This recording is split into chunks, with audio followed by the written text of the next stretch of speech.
What is your name? Jaden. How old are you? 10, What grade are you in? 4, Do you like school? yes, because paper, computer, and of course, new teachers.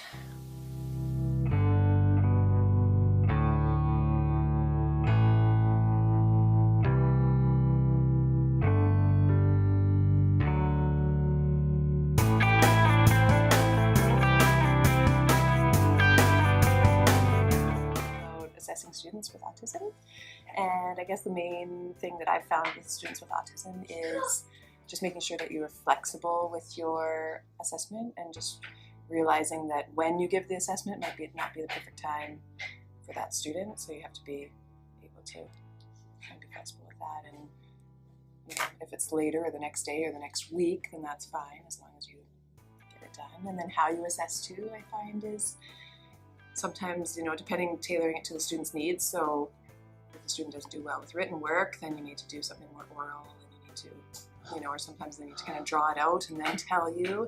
So it's kind of specific to each student, I think. I haven't had a ton of students with autism, but from last year I found that worked for him, or getting him even just using an iPad, and then he could explain things using what was on the iPad and stuff like that helped. And then how much at a time too, because what some of the other students can do, you know, maybe they're doing 8 questions, it might be too much at one time. So just getting the specific pieces that you need, nothing extra, and sometimes you have to break it up a bit and doing it over time.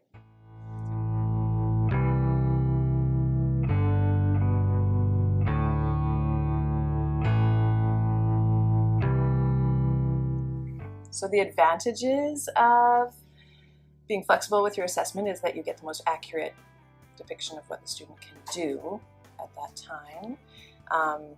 Really, that's the main advantage that you want, right, if you're assessing. And for disadvantages, I guess it just does take a little bit more time and patience and whatever. Sometimes you have to be prepared for sure to, if you need the mark tomorrow to put into a booklet, it's not going to work so well. So you have to be ready for that, I guess.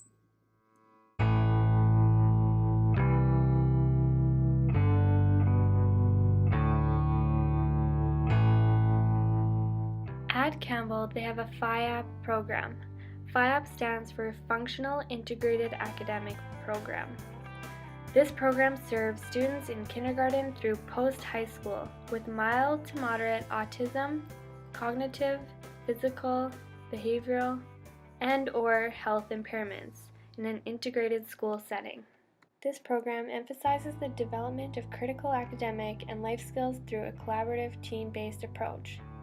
This program also addresses the needs for each child and young adults to develop the academic and functional life skills necessary for adult life and to experience social interactions and relationships with peers in an educational and community environment. Daily instruction focuses on communication, socialization, daily living skills, leisure skills, motor development, community-based instruction, health management, behavior management, and assistive technology. The goal with this program is to prepare the students to become participating members in their communities. Through individualized instruction, the students work towards individual goals that will enable them to maximize their potential. Shayla states that the students in their program at Campbell do not write tests. They don't have any type of formative assessment, and that most assessment is ongoing throughout the year. There may be a final project, she said, but they don't get a grade at the end and don't graduate with a grade 12 diploma. There is no formal assessment in their program. It is always ongoing, and if one student is excelling in something, they may get to move on, while the others who may be struggling get some specialized individual instruction to get to where they need to be. Shayla states that they use a checklist or anecdotal notes that distinguish whether the student is ready to move on to the next concept. She also states that they do not use the Saskatchewan curriculum in this program. Rather, they use a locally approved curriculum. This curriculum is formed as a checklist, so when they feel that the students master a certain skill, for example, folding laundry, or starting the washing machine, or counting money, they will get a check mark on that skill. Shayla also states that they have a VAP program, which is a higher functioning program. In this program, they do grades attached at the end of the assessment, so there is some formative assessment in this program.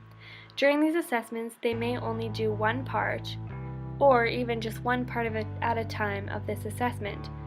Some use pieces of technology, a data box, computer, scribe, or whatever it is to help them, but they would still meet the same objectives to get that credit. Shayla states that the advantages of doing a FIAP program is that it is functional life skills at the student's particular level. They are able to get exposure to the process of different life skills that they may commonly use, and they don't have the expectation of everyone doing the skill the same.